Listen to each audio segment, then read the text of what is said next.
Hey, this is Juana Lefter, a managing partner at NNC Services, and this is our daily video. There is a recent report, a study from ChiefMarketer.com, which is called the COVID-19 Marketing Outlook Report.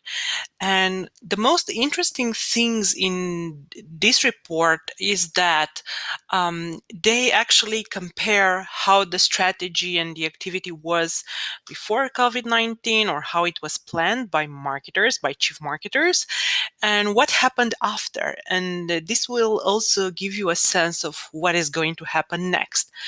One of the most interesting and, let's say, appealing questions they asked, and I want to share the results with you, is what's happening with all the budget that was allocated before to live events?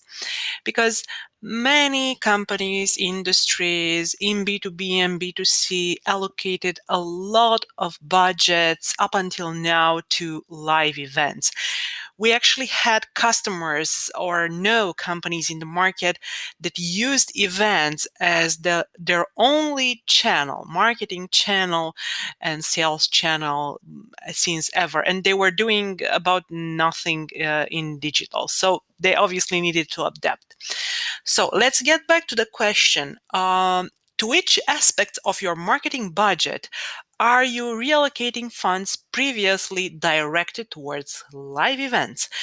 And they were asked to select the top three. And the top three are obviously one, virtual events, two, content marketing, three, digital advertising. And these are actually followed by other interesting areas like creative, R&D, influencer marketing.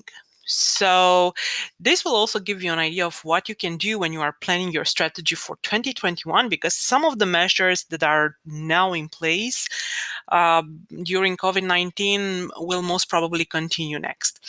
If you want to learn more about how you can reallocate or rethink your budget and your strategy for next year, get in touch with us. We have some prepackaged strategy services that I will be happy to share with you. And we will be really excited to work on a new strategy project soon. See you.